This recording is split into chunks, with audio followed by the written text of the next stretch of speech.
Como dice, que la palabra de Dios es la verdad, que todo lo que dice se hará en mí y se hará por mí. Por eso sé que si hoy dispongo mi mente y mi corazón, hoy mismo ella sanará, edificará y prosperará mi hermosa y maravillosa vida. ¿Vale? Vamos a la palabra de Dios. Segunda de Crónicas 20, del 1 al 3. Mil gracias, muchachos. Segunda de Crónicas 20, del 1 al 3. ¿Lo tenemos, iglesia? Es un versículo y un pasaje de la Biblia que me encanta a mí. Lo trabajamos en Vida Nueva bastante. Segunda de Crónicas 20, del 1 al 3. ¿Lo tenemos? Dígame un fuerte amén si lo tiene. Vamos a leerlo. Dice: después de esto, los moabitas, los amonitas y algunos de los meunitas le declararon la guerra a Josafat. Y alguien fue a informarle: del otro lado del mar Muerto y de Edom viene contra ti una gran multitud. Ahora están en Hazezón Tamar, es decir, en Engadi. Atemorizado, Josafat decidió consultar al Señor y proclamó un ayuno en todo Judá. Amado Dios, te alabamos y te damos gracias. Gracias por esta oportunidad nueva, Señor, que tú nos das en este día nuevo, en este día hermoso. Arrancamos un nuevo mes en medio de estos tiempos humanos en donde estamos nosotros ubicados. Gracias, Padre Santo Celestial, porque siempre, cada día, Señor, es una oportunidad para crecer más en ti. Y hoy, Dios Santo, es una oportunidad para escuchar y recibir tu palabra. Hoy te doy gracias, Señor, por la oportunidad que nos das, Señor, de mi parte, de poderte servir y servirle a mis hermanos. Gracias, amado Dios, por la oportunidad de mis hermanos poder escuchar tu palabra, Señor. Gracias porque tenemos una iglesia en donde podemos crecer en la fe, Señor. Nos animamos, nos alentamos y crecemos juntos, Señor. Gracias, Dios. Reprendemos a Satanás en el nombre de Jesús y le decimos que se vaya fuera todo desánimo, toda falta de atención se va fuera ahora mismo en el nombre de Jesús. Y nosotros, Padre Santo Celestial, simplemente nos disponemos en tus manos, Señor. Nos sentamos a tu regazo como lo haría, Señor, María, escuchándote a ti hablar de tus enseñanzas, Jesús. Y nosotros las recibimos con corazón gozoso y ansioso. Te amamos, Padre Santo Celestial. Háblanos claramente, Señor, que queremos escucharte con atención. En el nombre de Jesús, amén y amén. Vale, mil gracias. Entonces, dice Segunda de Crónicas 20, del 1 al 3. Después de esto, los moabitas, los amonitas y algunos de los meunitas le declararon la guerra a Josafat. Y alguien fue a informarle: del otro lado del mar Muerto y de Edom viene contra ti una gran multitud. Ahora están en Hazezón Tamar, es decir, en Engadi. Atemorizado, Josafat decidió consultar al Señor y proclamó un ayuno en todo Judá. La situación era más o menos la siguiente. La situación era que el pueblo de Dios estaba asentado en un lugar, en el lugar que Dios le había indicado, pero se venían contra ellos tres ejércitos: los amonitas, los meunitas y los moabitas. Y alguien fue a informarle esto al rey Josafat. Eran tres ejércitos que se venían contra este pueblo. Entonces la situación no era para menos. ¿Qué fue lo primero que sintió Josafat? Josafat sintió temor. Y no era, obviamente, para menos. Eran tres ejércitos que se venían contra él. Y en la responsabilidad de Josafat estaba todo el bienestar del pueblo de Israel. Tengan en cuenta que si caían bajo las manos de estos tres ejércitos, el pueblo sencillamente se convertirían en esclavos. Sus mujeres serían esclavizadas, sus hijos serían esclavizados, acabarían con los hombres más fuertes de Israel y el pueblo acabaría. Por eso pesaba tanto el temor sobre Josafat. El temor es una de las fuerzas que motiva a moverse más rápidamente. El temor hace que crezca la adrenalina en nuestros cuerpos, desarrolla fuerza física sobrenatural, nos da una rapidez extraordinaria. Cuando usted tiene miedo es cuando más rápido corre, ¿cierto? Cuando le sale un perro grande, usted salta, brinca 3 metros. Me acuerdo mucho cuando éramos novios con mi esposa. Íbamos caminando lo más de tranquilos, así en ese idilio, por allá, por donde antes quedaba la Universidad Autónoma, en Champañá. Caminando lo más de tranquilo, así. Cuando pasamos por un portón, por una reja, y había una cosita así de nada, un perrito. Pero nosotros estábamos en ese idilio, salían corazoncitos, burbujitas de corazones, así. Cuando el perrito... ¡Wow! Y yo vi que Carolina llegó y saltó y se me trepó como hasta por acá de un salto. ¡Pum! Caímos los dos. El miedo hace eso, hace que actuemos de esa manera, que corramos muy rápido y de que actuemos de manera defensiva. Pero muy al contrario de lo que sucede habitualmente cuando sentimos miedo, allí dice específicamente que Josafat tuvo miedo. ¿Pero qué hizo Josafat? ¿Salió corriendo? No, Josafat no salió corriendo. Josafat tuvo miedo y decidió consultar al Señor y proclamó un ayuno. Es decir, Josafat sintió miedo. Es lo que nosotros sentimos habitualmente, es una reacción humana. Está bien sentir miedo, lo que está mal es quedarse frenado por el miedo. Sintió miedo, pero tomó una decisión espiritual. Sintió miedo, pero vio ese momento, ese problema como una oportunidad para creer y confiar en Dios. Vio el problema como una oportunidad para que el pueblo también confiara en Dios. Las oportunidades para la fe no son oportunidades para probar a Dios, sino por el contrario, son oportunidades para que nosotros podamos crecer en la confianza en Dios y crezcamos también en la dependencia de Dios. Amén. Esas son las oportunidades para la fe. La fe se sustenta entonces en la fidelidad de Dios. La fidelidad de Dios es la esencia de Dios, es lo que es Dios en sí mismo. Esa es la esencia de Dios y en eso se sustenta la fe. El cristianismo es como una gran mesa, le digo yo a algunas personas, es como una gran mesa que se sustenta sobre una pata gruesa. Y esa pata gruesa hace que el cristianismo no se tambalee. Esa pata gruesa que está allí, que sostiene la mesa del cristianismo, se llama fe. Quítele usted la fe al cristianismo y se acabó todo. Se acabó absolutamente todo, porque todo tiene otro matiz. Cuando tú le quitas la fe al cristianismo, la Biblia se convierte en un libro más. Cuando tú le quitas la fe al cristianismo, la oración se convierte en un monólogo. Cuando tú le quitas la fe al cristianismo, una prédica se convierte en una charla motivacional. Cuando tú le quitas la fe al cristianismo, un ayuno se convierte en una dieta. No le quites la fe al cristianismo, porque ese es el sustento.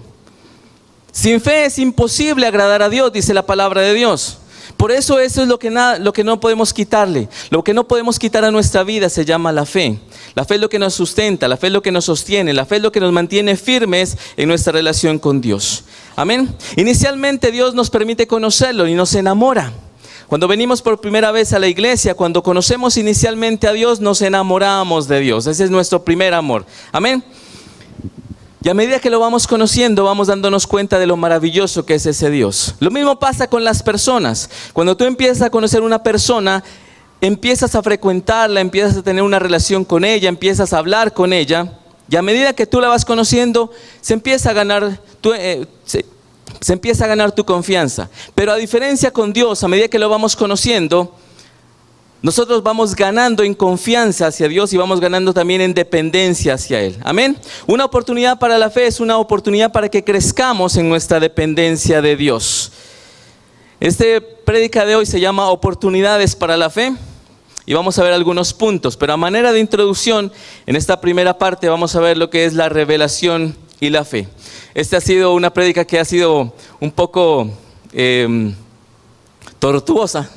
Ahí estamos sufriendo con Chucho ahorita, minutos antes de subirme acá, porque no subía la prédica, había algún problema con internet. Y decíamos con Chucho, tener listas las imágenes, tener listas los versículos, nos está probando Dios, es una oportunidad para tener fe. Y aquí estamos entonces con esta parte primera, que es la introducción, que vamos a hablar acerca de la revelación y la fe. La revelación y la fe, ¿ok? Esta es como la introducción. Y vamos a ver inicialmente la revelación. Vamos a leer bastante Biblia hoy, así es que le pido que esté muy ágil, caliente los deditos, así para que pueda mover rápidamente y buscar la Biblia. Y vámonos para Génesis, por favor. Génesis 12, del 1 al 4. Hay una historia fundamental de la fe, que es la historia del padre Abraham. Y vamos a movernos ahí alrededor de esa historia.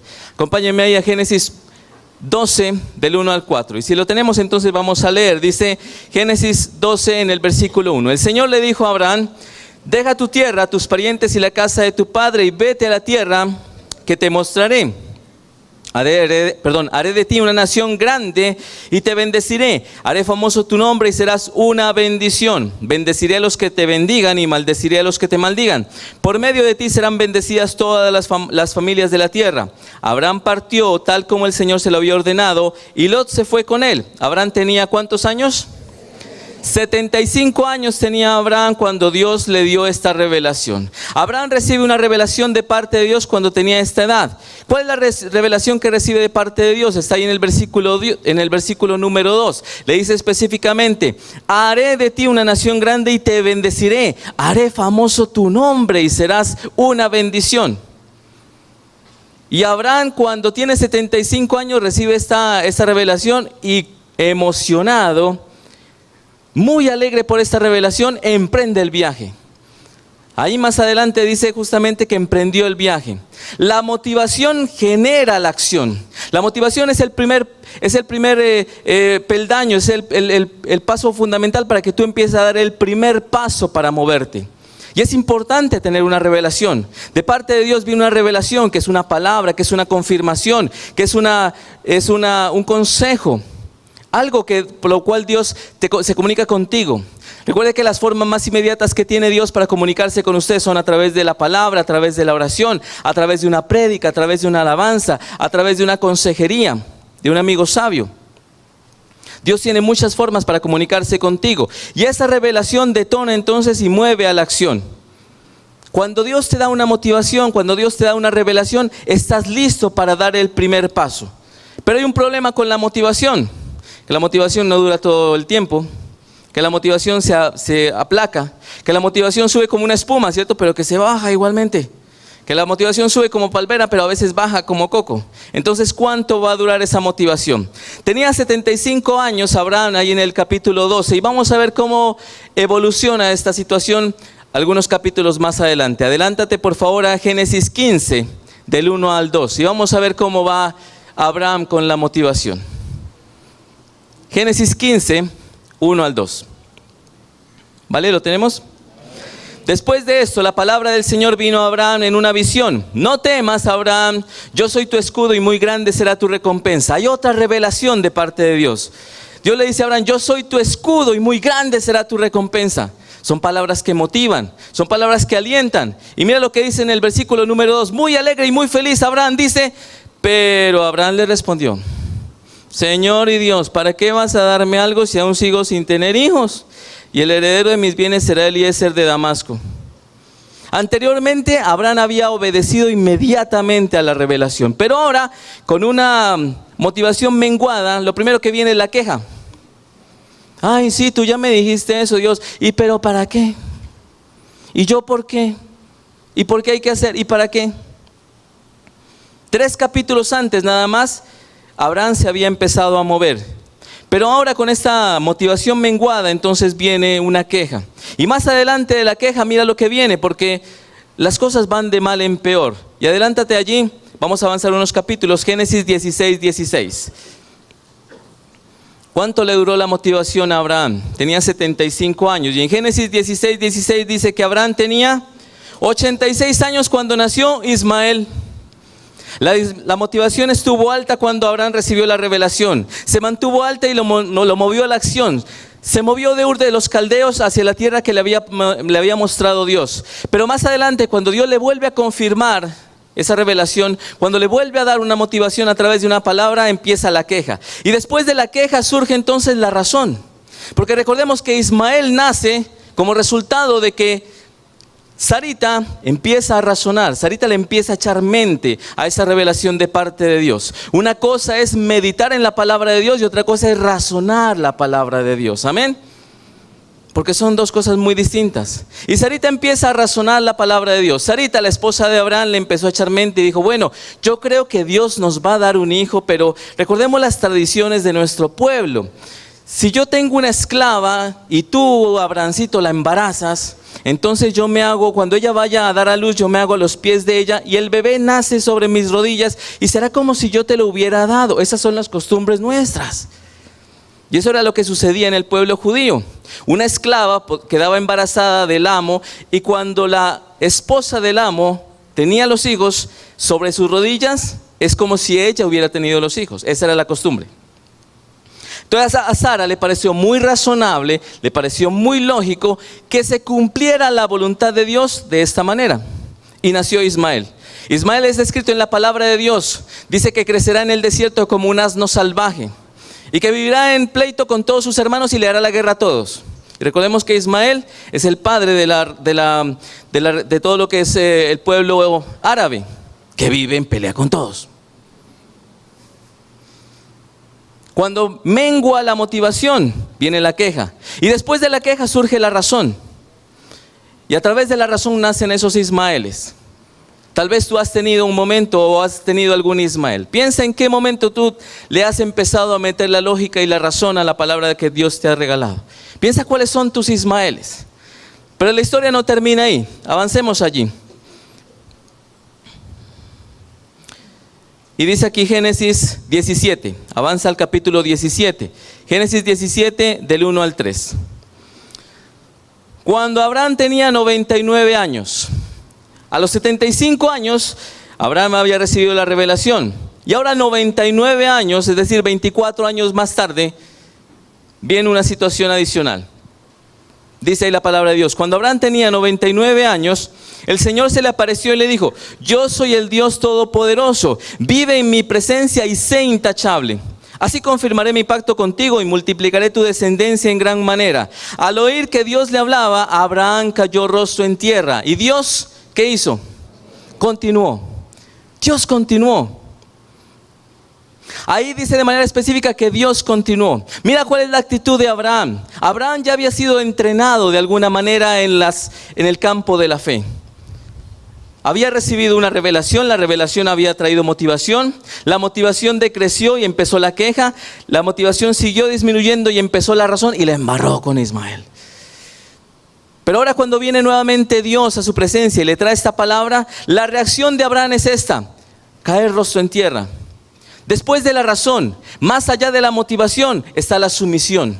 Y cuando hay sumisión de tu parte, Dios puede continuar.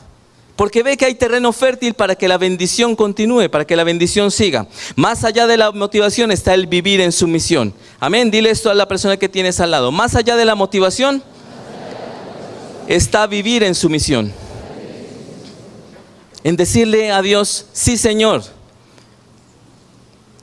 Y mira lo que sucede, porque cuando Dios continúa, ¿continúa para qué? Continúa para bendecir. Y como había la actitud correcta de parte de Abraham, Dios empieza a bendecirlo. Adelántate a Génesis 21. Génesis 21 del 1 al 3.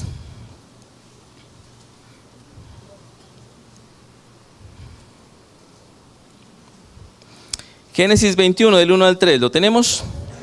Dice: tal como el Señor lo había dicho, se ocupó de Sara y cumplió con la promesa que le había hecho. Sara quedó embarazada y le dio un hijo a Abraham en su vejez. Esto sucedió en el tiempo anunciado por Dios. Al hijo que Sara le dio, Abraham le puso por nombre Isaac.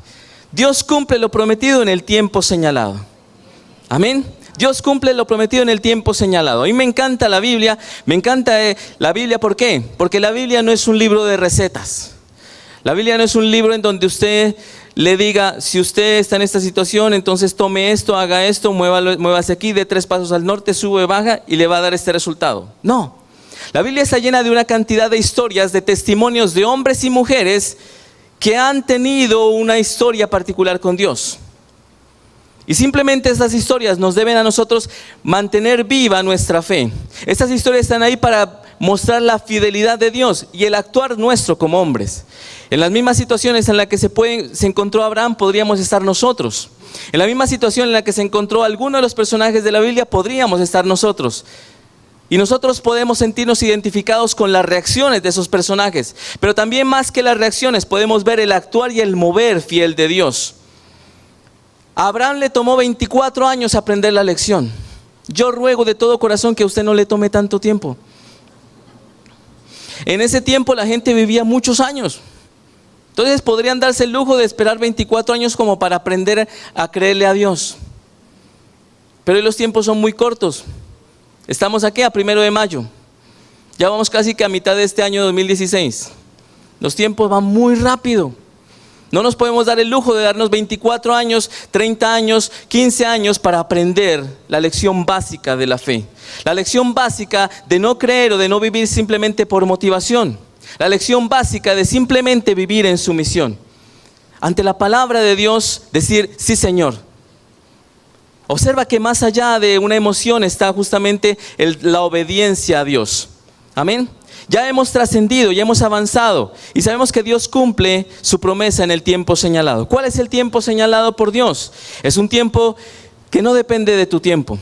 Es un tiempo que depende mucho de ti, depende mucho de tu madurez. ¿Cuándo fue el tiempo señalado? El tiempo señalado fue cuando Abraham entendió cómo funcionaba la fe. El tiempo señalado depende de ti. Uno no le da a un niño de 5 años un carro, no le da las llaves de un carro porque sabe que no es el momento adecuado. Tiene que esperar a cumplir mayoría de edad, cumplir unos requisitos, hacer un curso, tener una licencia y poder ya manejar. En el campo espiritual sucede exactamente lo mismo. Debes adquirir tu mayoría de edad. Debes tener la madurez suficiente para poder manejar las situaciones. De otra forma no serás capaz de hacerlo. Y así como un niño de 5 años con un automóvil simplemente lo va a dañar o se va a hacer daño él mismo, Dios sabe que tú también, si no estás en la madurez correcta, vas a cometer alguna imprudencia con esa bendición. Por eso es importante mantenerse firme y caminar y avanzar. La madurez espiritual no depende del tiempo. La madurez espiritual no depende de cuántos años tú tengas en la iglesia o en el cristianismo. La madurez espiritual depende de cuánto tú te muevas a crecer en la fe. En el campo natural, ¿cómo creces tú? En el campo natural creces muy fácilmente. Hay que hacer 3 cosas nada más para crecer. Mi hija me dice, yo quiero crecer, yo quiero ser muy alta. ¿Qué tengo que hacer para crecer? Yo le digo, son 3 cosas. Comer, jugar y dormir. No necesita más. Comer porque necesitas alimento, ¿para qué? Para que tu cuerpo se fortalezca. Jugar porque necesitas ponerlo en práctica para que tu cuerpo también desarrolle los músculos, desarrolle los huesos. Y dormir porque el descanso es necesario para crecer. Y en el campo espiritual también es necesario las 3 cosas, comer y jugar y dormir. Comer, alimentarte de la palabra de Dios. Jugar, ponerla en práctica la palabra de Dios. De nada te sirve que te estés llenando de la palabra y llenando tu panza espiritual si no la pones en práctica. Hay que jugar, si me permiten el término y si estamos en sintonía en el espíritu, hay que jugar, hay que poner en práctica la palabra de Dios, ponerla en juego en las diferentes situaciones. Tú no juegas con la palabra de Dios o tú no pones en juego la palabra de Dios en medio de una iglesia, la pones en juego allá. La vida es allá, mis niños. La pasamos bacanísimo en la iglesia, 2 horas un domingo, pero la vida 7x24 tú la pasas allá, detrás de esas puertas. Y allá es donde hay que ser cristiano. Y allá es donde hay que poner en práctica la palabra de Dios. Comer, jugar y dormir. Hay que descansar en Dios. Cosa difícil aprender a descansar en Dios. A veces sí, pero es necesario. Si no descansas en Dios tampoco creces. Mira que cuando no descansó Abraham, cometió imprudencias. Empezó a echarle demasiadamente las cosas y dejó que su esposa decidiera por él. Le dieron un consejo que no era para nada sabio. Quien había hablado de tú a tú con Dios se llamaba Abraham.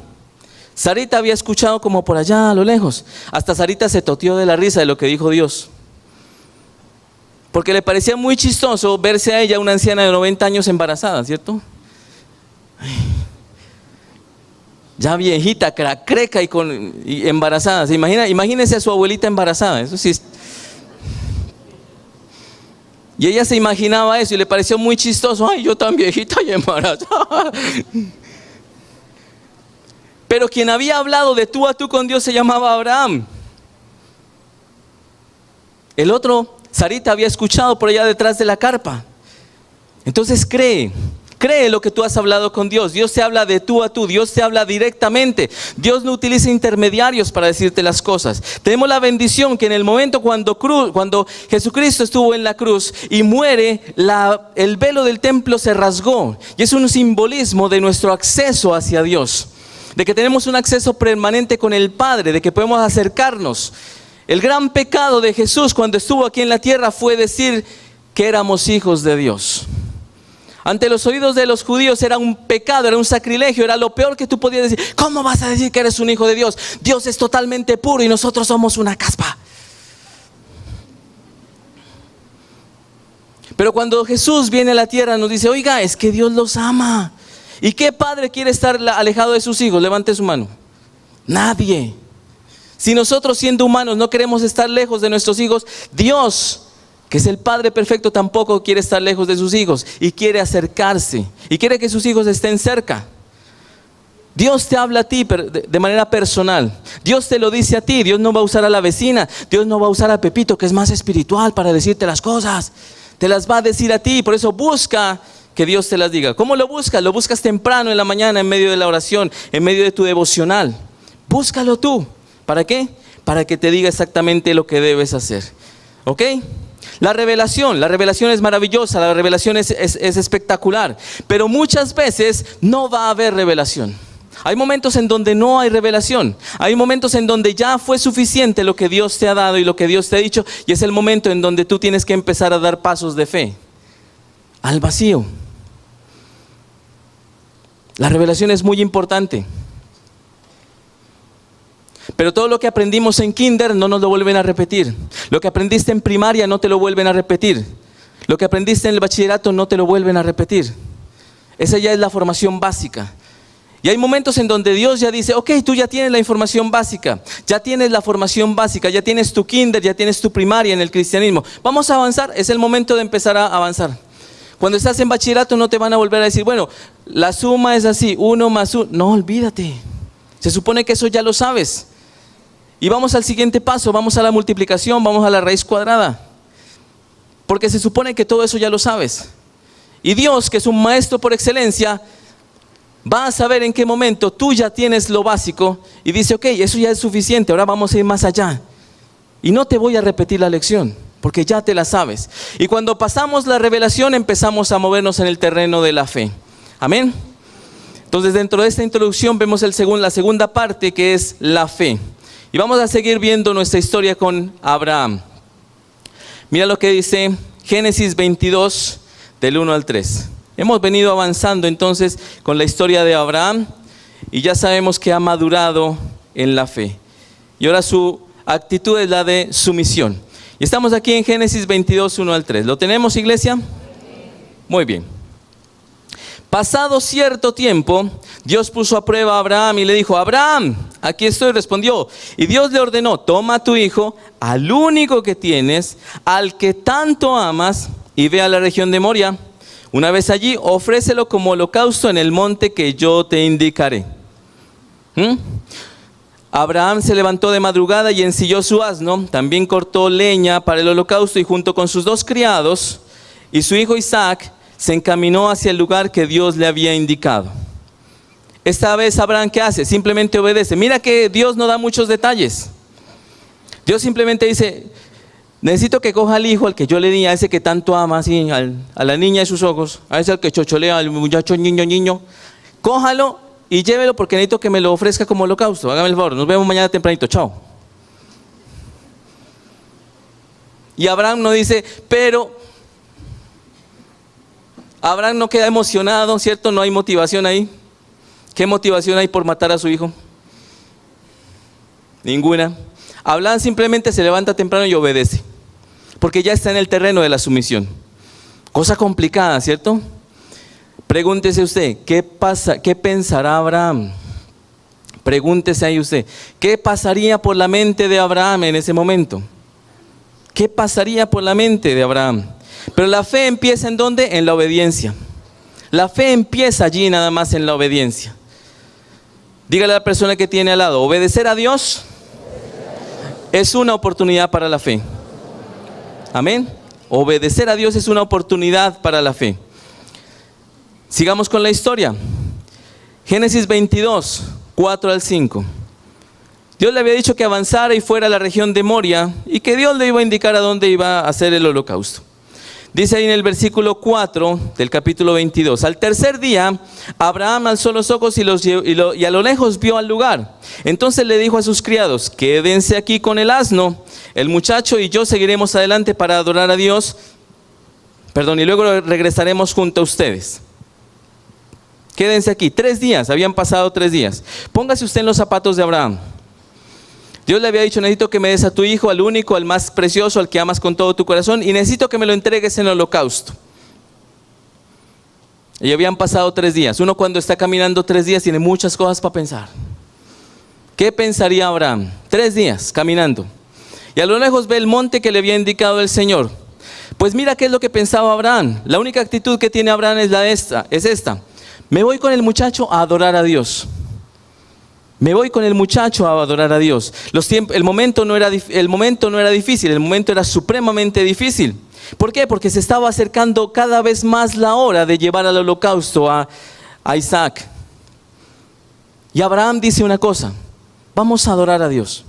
Adorar a Dios es una oportunidad para la fe. Dile eso a la persona que tienes al lado. Adorar a Dios en medio de las dificultades es una oportunidad para la fe. Es un momento muy difícil y Abraham sigue adelante. Vamos a adorar a Dios. Continuemos con la historia. Génesis 22, 6 al 8. Génesis 22, 6, 8. Abraham tomó la leña del holocausto y la puso sobre Isaac. Abraham tomó la leña del holocausto y la puso sobre Isaac, su hijo. Él por su parte cargó con el fuego y el cuchillo, y los dos siguieron caminando juntos. Isaac le dijo a Abraham: Padre, dime, hijo mío, aquí tenemos el fuego y la leña, continuó Isaac, pero ¿dónde está el cordero para el holocausto? El cordero, hijo mío, lo proveerá Dios, le respondió Abraham, y siguieron caminando juntos. Dios siempre provee de un cordero. Dios siempre va a proveer de eso que tú necesitas. En algún sentido figurado, nosotros como hijos de Dios somos ese Isaac para Dios. Y Dios provee de un cordero, Jesús, el cordero de Dios, para que tome nuestro lugar en el holocausto. Digan amén. Amén. Que hay una frase que me encanta de una imagen que Dios me permitió compartir en redes. Dice: por amor, Jesús prefirió, si me ayuda Visa. Dice: por amor Jesús prefirió bajar al infierno por mí que subir al cielo sin mí. Dios provee de ese cordero. Y un cordero que se entrega completamente. Un cordero que se entrega con toda disposición para tomar tu lugar. Mira que la fe en ese cordero empezó allí. Abraham no tenía revelación de que habría ese cordero. Abraham no tenía revelación de que ese que tomaría el puesto de su hijo sería algún día Jesús de Nazaret. Pero desde ahí hay una prefiguración. En eso que esperaba Abraham, que sería tal vez un animalito, que sabemos según la historia que fue un animalito que encontró enredado entre las zarzas, Dios sabía que proveería de un cordero para nuestra salvación. Porque Dios nos ama profundamente. Y aún en las más difíciles de las situaciones, Dios va a proveer de ese cordero. ¿Le damos un aplauso a Dios por eso?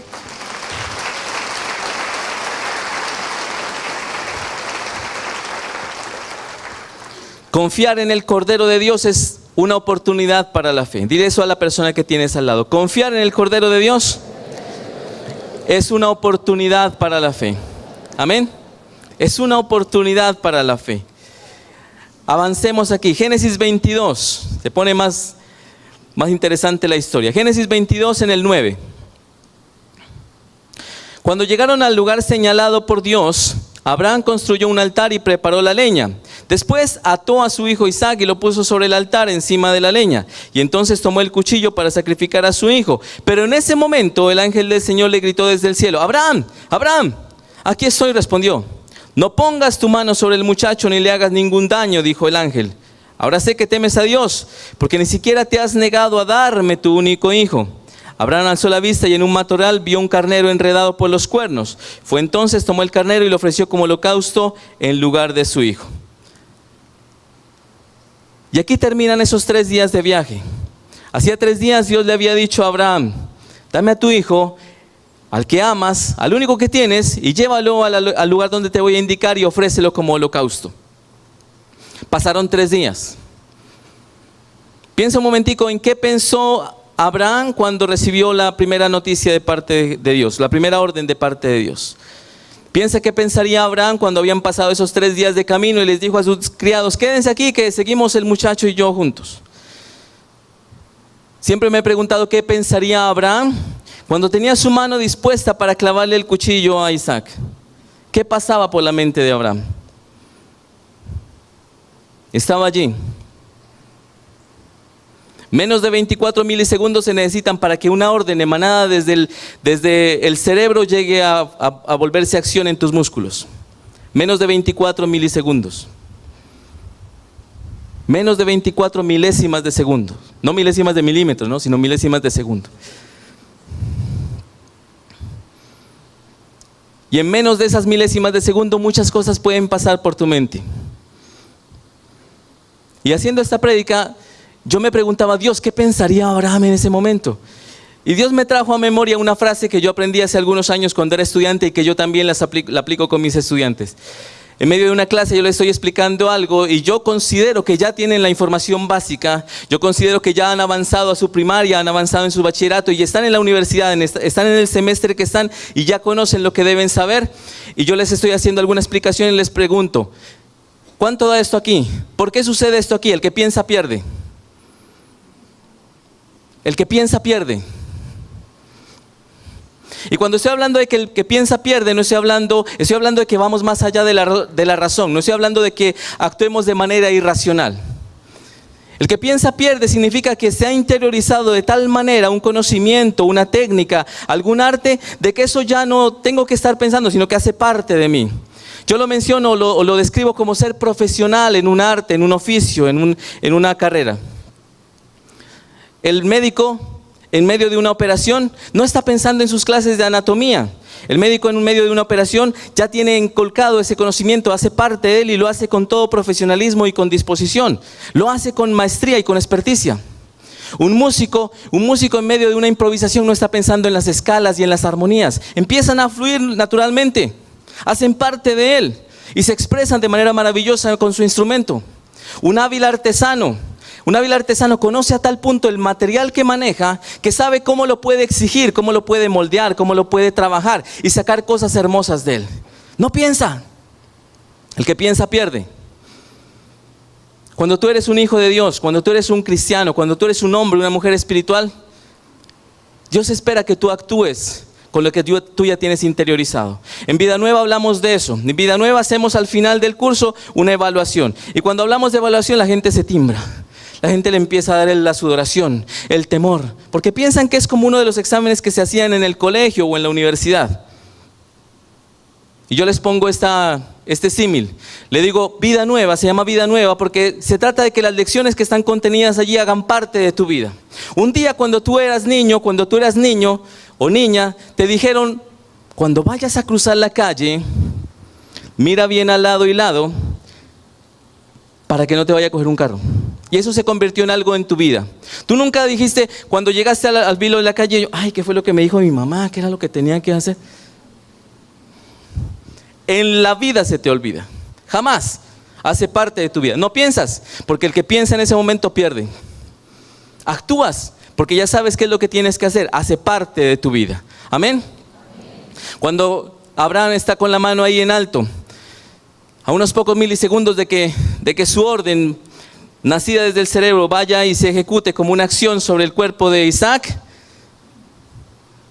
estamos más allá de la motivación, estamos más allá de la revelación, estamos más allá de la razón, estamos mucho más allá de la emoción, estamos más allá del sentimiento, más allá de todo eso, más allá de la motivación, más allá de la revelación, más allá de la emoción, más allá del cuestionamiento, más allá de cualquier razonamiento humano, más allá de todo eso está la razón. Más allá de todo eso está la fe. Más allá de todo razonamiento humano está la fe. Por eso en el momento en el cual Abraham está en ese momento no está pensando, sino que está actuando con la fe que ya tiene tan interiorizada en su cuerpo que simplemente hace que actúe. Tal vez Abraham en ese momento o en medio de esos 3 días pensó que tenía una promesa de parte de Dios y la promesa era que haría de él una gran nación. Y yo no sé si se imaginaba que cuando sacrificara a Isaac se multiplicaría en miles de hombres. O que tal vez cuando sacrificara a Isaac tal vez moriría, pero Dios tendría el poder para resucitarlo y que a través de él nacería la nación inmensa que le había prometido. No sé si tal vez Abraham pensaba que si sacrificaba a Isaac, Dios le proveería todavía muchos más hijos. Porque simplemente en ese momento ya no estaba pensando. Porque el que piensa, pierde. Más allá de la razón está la fe. Actuar por fe es una oportunidad para crecer. Amén. Y no hay otra forma. Si tú quieres crecer espiritualmente, aprovecha las oportunidades de la fe. Aprovecha las oportunidades que Dios te da para crecer. Aprovecha cada momento y cada lugar. No para actuar por la razón, sino actuar por fe. No actúes de manera irracional. Actúa de manera espiritual. Amén. Dile esto a la persona que tienes al lado. Actuar por fe es una oportunidad para crecer. Muy bien, y ahora sí vamos entonces con 5 punticos acerca de oportunidades para la fe, para que vayamos ya en la recta final de nuestra prédica. ¿Vale? 5 punticos. Y el primero de ellos se llama dependencia activa. Dependencia activa.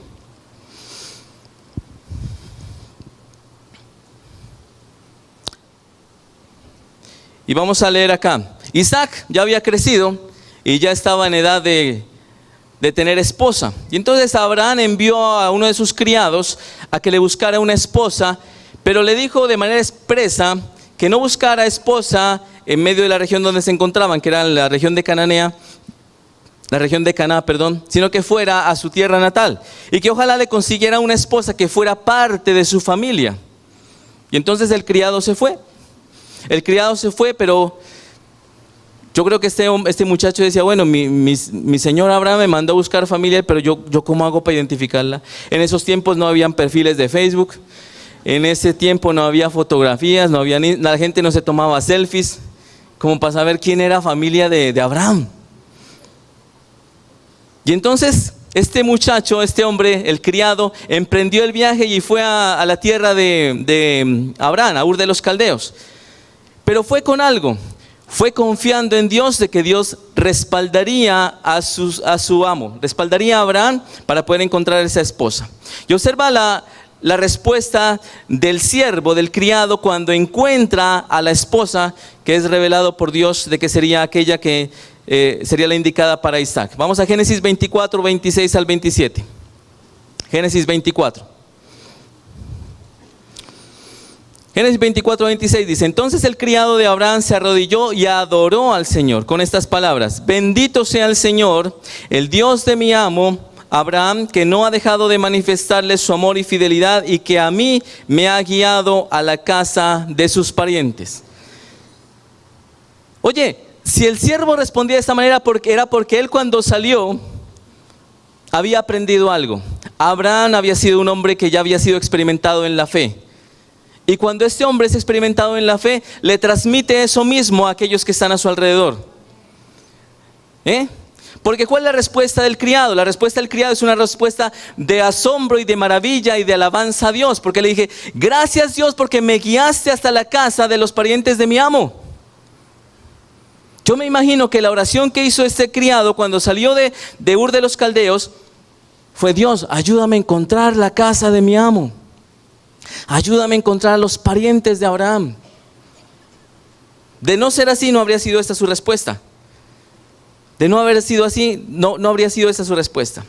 Cuando recibimos de parte de Dios un encargo, cuando tenemos esta orden de emprender el viaje, ¿qué significa para nosotros emprender el viaje?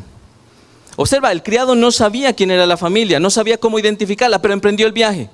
Eso se llama dependencia activa.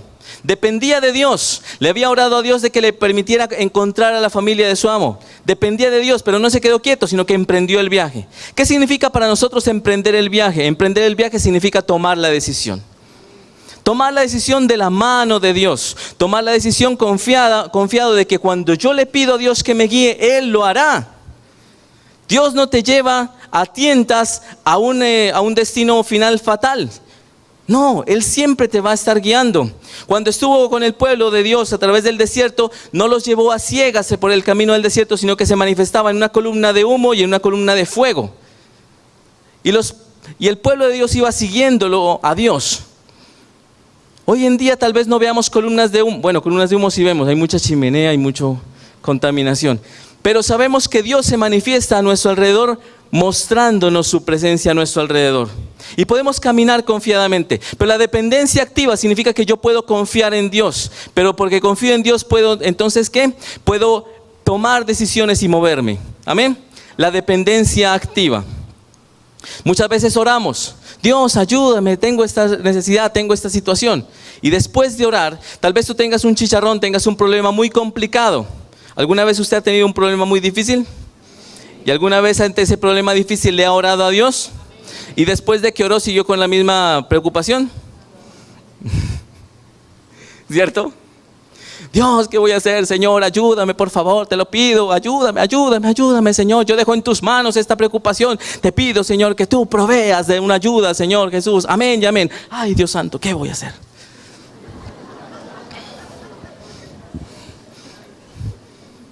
Sea consecuente. Si usted ya le oró y le entregó eso a Dios, pues descanse. Papito, vea, el chicharrón es suyo. El chicharrón es suyo. Mi hija Estefanía sabe que yo soy el arregla todo de la casa.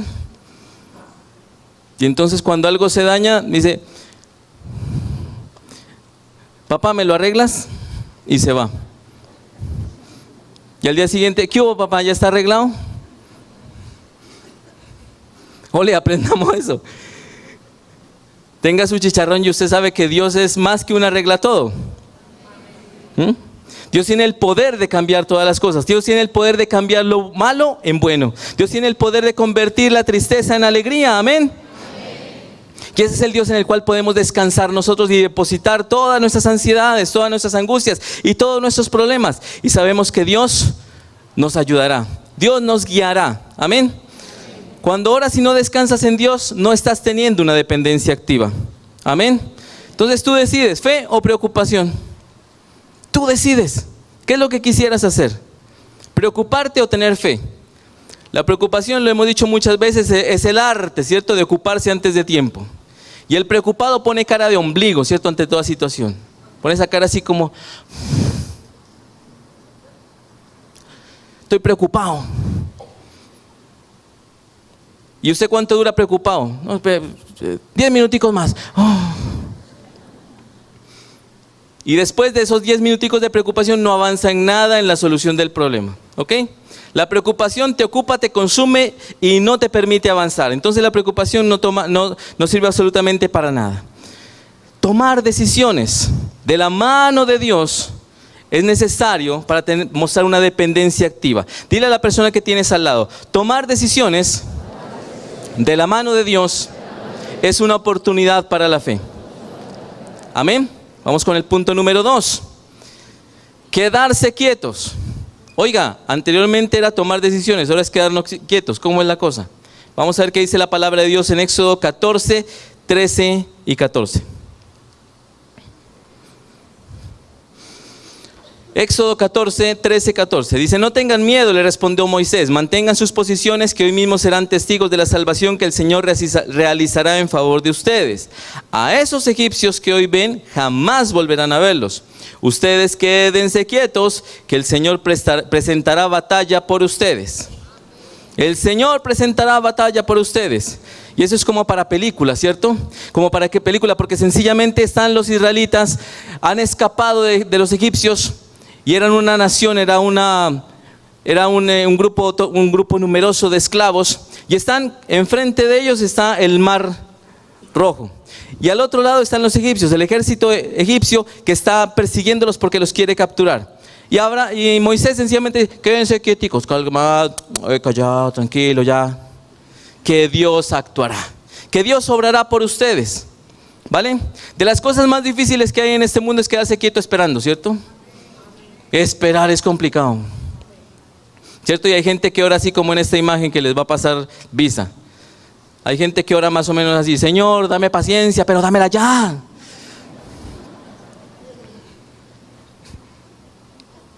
Y no es fácil esperar, para nada fácil esperar. Pero si en el punto anterior veíamos que necesitábamos tomar decisiones de la mano de Dios, muchas veces la decisión es quedarse quieto. Algunas veces la decisión es quedarse quieto para dejar que Dios obre y que Dios actúe. Que Dios simplemente cumpla su propósito y que Dios cumpla su voluntad. Que el Señor pueda presentar la lucha a favor tuyo. Amén. Esperar desespera, pero la desesperación lleva a tomar malas decisiones. Recuerda que las decisiones debes tomarlas siempre de las manos de Dios. Entonces que no te pase lo de Sarita, porque cuando tomas decisiones desesperadamente, las tomas mal. Amén. Ten en cuenta lo siguiente acá. Salmo 5:3 dice que es bueno esperar confiadamente en el Señor. La espera es humana, pero la respuesta es divina. ¿Ok? Grábate eso en tu corazón sencillamente. La espera es humana, pero la respuesta es divina. Y dile a la persona que tienes al lado, esperar es una oportunidad para la fe.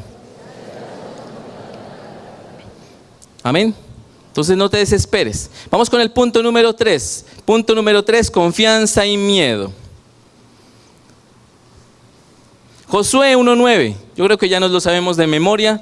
Josué 1:9 lo hemos leído 50,000 veces, pero lo que tiene la palabra de Dios es algo muy lindo, que es alta, ancha y profunda. Y entonces podemos leer un versículo 1000 veces y le sacamos más cositas todavía. Josué 1:9 dice, ya te lo he ordenado, sé fuerte y valiente, no tengas miedo ni te desanimes, porque el Señor tu Dios te acompañará donde quiera que vayas. No tengas miedo, sé fuerte y valiente. Ya te lo he ordenado, sé fuerte y valiente. Todos sabemos lo que significa tener temor y sentirse desanimado. Oye, pero Dios no nos pide que no tengamos miedo. Dios no nos pide que no sintamos miedo. Dios nos ordena que seamos fuertes y valientes. Es una orden de parte de Dios ser fuerte y ser valiente. Ser miedo es parte de nuestra naturaleza humana. Y recuerda que ser valiente no es no sentir miedo. Ser valiente no significa no sentir miedo. Ser valiente significa actuar con fe. Ser valiente significa actuar movido por lo que ya conoces de parte de Dios.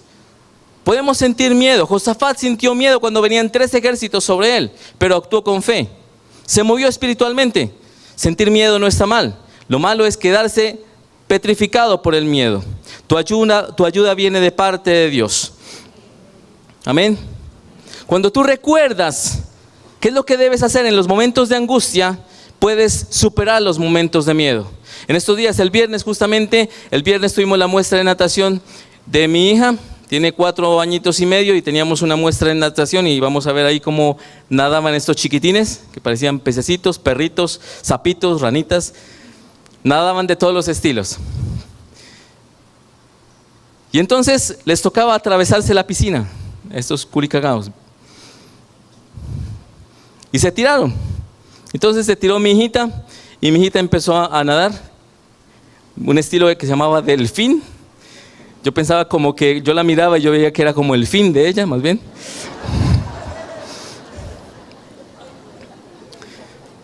Porque se empezó a ver a gatas y más o menos iba como en la mitad de la piscina.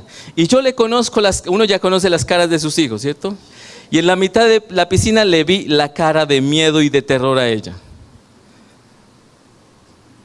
A la mitad de la piscina estaba manoteando, pataleando y se sintió alcanzada de que tal vez no podría llegar hasta la otra orilla.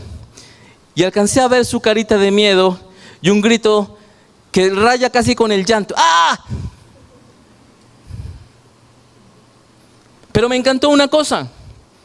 Me encantó que esta china en ese momento no se desesperó, no se puso a llorar, no se dejó hundir, no sucedió nada de eso. Yo me asusté, yo llegué a asustarme como papá, yo estaba que me tiraba allá. Pero la fe es más rápida que de los 240 milisegundos.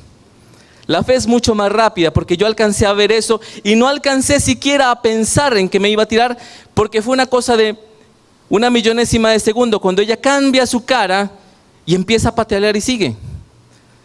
El miedo puede llegar a nuestras vidas, pero el miedo no nos puede paralizar. En medio del miedo tú puedes empezar a llegar a sentir ese deseo de dar un grito de desesperación. ¡Ah!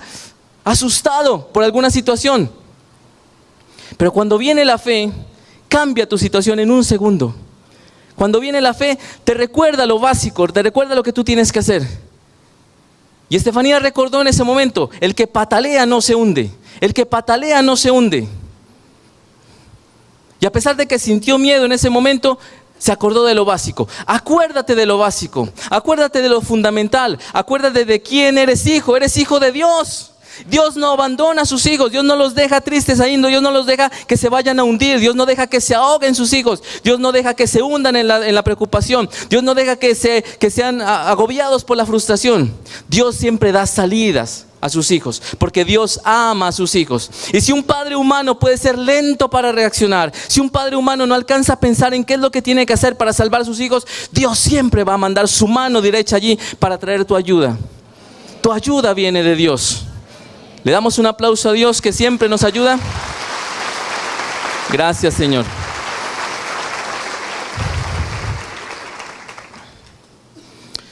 Y dile a la persona que tienes al lado, confiar en Dios es una oportunidad para la fe.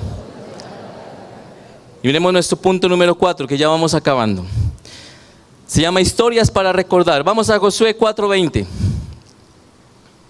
Josué 4:20, leemos hasta el 22. Josué 4:20.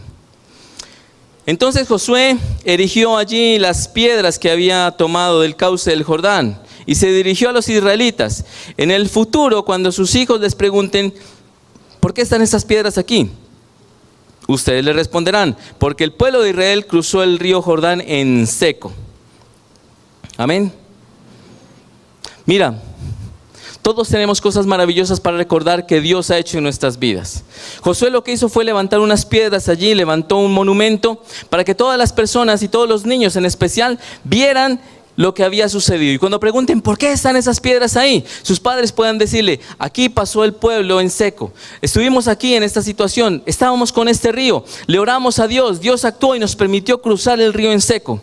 De esa manera las nuevas generaciones, los niños aprenderían de la fidelidad de Dios, y aquellos que contaban la historia serían renovados en su fe y en su esperanza en Dios. No hay un testimonio, no hay una herramienta más poderosa cuando tú compartes la palabra de Dios que tu propio testimonio. Tu propio testimonio es lo que tú tienes, lo que te hace justamente, lo que te hace veraz en la palabra de Dios. Porque es la manera como Dios ha actuado en tu vida. Y cuando tú dices, mira, yo estaba en esta situación y Dios hizo esto, yo estaba en esta situación y pasó esto, Dios actuó de esta manera, Dios abrió esta puerta, Dios permitió que se sanara, Dios permitió que tuviera un hijo, Dios permitió tantas cosas que tú puedes compartir.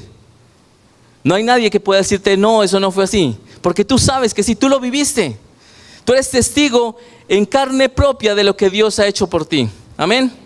Y ese es el testimonio, esa es la herramienta más poderosa que tienes para compartir acerca de Dios. Tu testimonio. Tú tienes esa estela erigida en tu vida. Son esas piedras que están plantadas firmemente en tu corazón y que te recuerdan lo que ha hecho Dios en tu vida. Nunca te olvides de lo que Dios ha hecho en tu vida para que el desánimo del futuro no te vaya a menguar. Para que la dificultad que pueda venir más adelante no te vuelva poca cosa. Mantén firme esa estela, mantén firme esas piedras una sobre otra. Enséñaselas a tus hijos, compártelas con ellas, compártelas con las personas que tienes alrededor. Impacta. Hace algunos meses vino a visitarnos, llegó de Argentina una persona a la cual estimo mucho como profesional.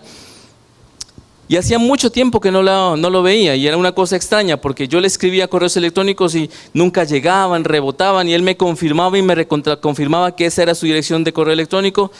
Pero total, nos encontramos casi después de 10 años, él es argentino y yo le digo, yo conozco argentinos y los argentinos son muy muy buena gente. O sea, es un cuento eso de que son pedantes y todo eso, porque las personas argentinas que me ha permitido conocer a Dios son personas muy muy buena gente. Y cuando me vio después de 10 años era como si me hubiera dejado de ver el día anterior. Me recibió con un abrazo, nos abrazamos, nos sonreímos, empezamos a hablar, a reírnos. Y yo me sentía un poco apenado con él. Estaba en un congreso aquí en Cali y yo no podía como atenderlo para llevarlo, no sé, a dar una vuelta, un paseo, alguna cosa. Y pues lo mínimo que se me ocurrió fue poder invitarlo a almorzar. Y fuimos ahí junto con otro amigo brasilero, un compañero brasilero, y fuimos a almorzar. Y en medio del almuerzo estábamos hablando un poco de la familia y de las cosas, y tuve la oportunidad de compartirle el testimonio acerca de lo que sucedió con mi hija. Nosotros no podíamos tener hijos y duramos más o menos 7 años orando por eso. Y recibimos la confirmación de parte de Dios en el año 2004 y no fue sino hasta el 2011 cuando se cumplió esa promesa. Ese era el tiempo señalado. Y teníamos la misma promesa. El mismo reclamo que hizo Abraham en el Génesis, donde le dice, ¿para qué me vas a dar algo si no tengo ningún heredero? Y mi heredero será Eliezer de Damasco. Esa palabra me la había regalado Dios, porque yo le había reclamado y le había dicho, oiga, ¿y para qué me da usted alguna cosa si yo no tengo quien darle esto? Y había pensado en mi sobrino, que mi heredero sería mi sobrino, y me dijo, no, ese hombre no será tu heredero será tu propio hijo. Y se vino a cumplir todo esto. Se vino a cumplir la promesa de parte de Dios en el año 2011. Y con más detalles y con más, precisión en la palabra, le tuve la oportunidad de compartirle la palabra de Dios. Y este hombre, que no es un hombre creyente, después me confesaba por el WhatsApp y me decía, oye, impresionante lo de tu hija. Qué rico poder tener a alguien como tú que cree tanto en Dios. Se convierte ya en un motivo de oración. Sabemos que la palabra de Dios ya hizo un huequito en el corazón de ese hombre. Y de la igual manera tú puedes compartir tu testimonio, compartir lo que Dios ha hecho en tu vida para que la palabra de Dios halle huequitos en los corazones de las personas. Amén. Entonces no dejes de hacerlo. No dejes de hacerlo porque tus pequeñas victorias son grandes alegrías. Dile a la persona que tienes al lado, recordar la fidelidad de Dios es una oportunidad para la fe. Amén. Finalmente vamos a ver el punto número 5, la hipocresía. Dice Lucas 12:2. Lucas 12:2 dice, no hay nada encubierto que no llegue a revelarse, ni nada escondido que no llegue a conocerse. ¿Vale? Dios conoce lo profundo de tu corazón. ¿Y sabe lo que significa el temor de Dios y el temor a los hombres? Muchas veces actuamos motivados por el qué dirán, por el qué pensarán, porque es que esa persona piensa de mí esto. Y el temor al hombre es una trampa, dice la palabra de Dios. Lo que debe motivar tu actuar debe ser el temor de Dios. Ese temor reverente, no es el temor de miedo, sino es un temor de respeto. El temor de Dios. Dios conoce qué es lo que motiva realmente el actuar de tu corazón. Y lo que debe motivar debe ser el temor a Dios. Esa misma motivación que sintió Abraham cuando recibió de parte de Dios la revelación a los 99 años y su única reacción fue postrarse rostro en tierra. Temor reverente, sumisión. Decirle a Dios, sí Señor.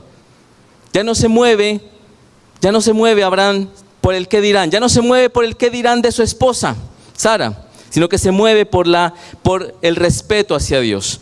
Dile a la persona que tienes al lado, el temor de Dios es una oportunidad para fe. ¿Vale?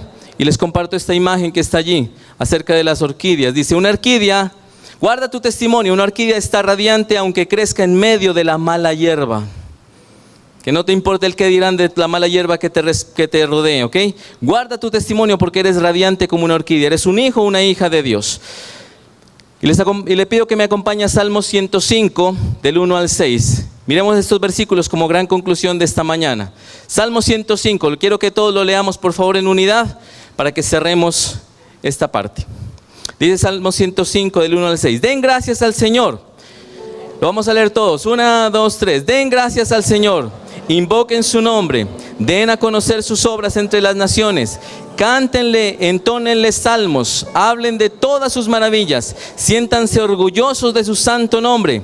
Alégrese el corazón de los que buscan al Señor, recurran al Señor y a su fuerza, busquen siempre su rostro, recuerden las maravillas que ha realizado, sus señales y los decretos que ha emitido. Ustedes, descendientes de Abraham su siervo, ustedes, hijos de Jacob, elegidos suyos. Padre, te alabamos, Señor, te damos muchas gracias, Padre Santo Celestial, por esta mañana y por tu palabra, Dios. Hoy, Señor Jesús, nos recuerdas una vez más en nuestro corazón eso básico y eso fundamental que es la fe. Que no puede haber nada, Señor, que pueda superarla. Que no puede haber nada, Señor Jesús, que pueda suplantarla. Que la fe nos sostiene, Señor. Que si no fuera por la fe, Padre Santo Celestial, ¿de qué manera sobreviviríamos? Hoy, Señor Jesús, queremos ser afirmados en la fe y reconocer todas las oportunidades que tenemos para crecer en ella. Que cada oportunidad de la fe, Señor Jesús, es una oportunidad para que nosotros crezcamos en dependencia hacia ti. Que es una oportunidad para que crezcamos y maduremos como hijos e hijas de Dios, Señor. Gracias por eso. Oro de manera específica, Señor Jesús, para que no desfallemos, Señor, para que no desfallezcamos, para que no menguemos, Dios, para que nos mantengamos firmes, para que nos mantengamos con nuestras llamas encendidas, esperando tu actuar, para que la espera no nos desespere, Señor, para que no tomemos decisiones desesperadas, para que seamos hombres y mujeres espiritualmente inteligentes y sepamos tomar decisiones de tu mano, para que avancemos, Señor, para que aprendamos a alimentarnos de tu palabra, para que aprendamos a poner en juego tu palabra, para que aprendamos a descansar en tu palabra, Señor. Permítenos crecer y madurar, Señor Jesús. No queremos, Señor, que pasen 25 años hasta que entendamos que ante tu palabra, Señor, simplemente debemos ponernos rostro en tierra. Debemos decirte sí, Señor. Debemos mostrar sumisión. Te lo ruego, Dios. Ayúdanos a ser hombres y mujeres de respuesta exacta. Sí, Señor. Ayúdanos a ser hombres y mujeres que podamos trascender, Señor Jesús, a la razón y empecemos a movernos, Señor, en los terrenos de la fe. No queremos perder, Señor. No queremos que nuestros pensamientos, Señor, nos lleven a perder, Señor, el cumplimiento de tus promesas y hacerlas cumplir, Señor, hacer cumplir tus promesas a nuestro antojo y a nuestra manera. El que piensa pierde, Dios, que no nos olvidemos de eso. Interioriza, Dios, en nosotros tu palabra, interioriza en nosotros, Señor Jesús, lo que hoy nos has querido decir. Y que no perdamos, Señor, más una oportunidad para la fe. Yo le digo a Satanás que está vencido y derrotado en el nombre de Jesús. Le digo a Satanás que no nos puede engañar, porque hoy la revelación, Señor, está servida en la mesa. Y que la revelación echa fuera el temor. Y que la revelación nos alienta, nos alimenta, nos sustenta, nos levanta y nos fortalece. Hoy, Señor, salimos dispuestos a aceptar y a no perder ninguna oportunidad para la fe. Gracias, Señor. En el nombre de Jesús. Amén.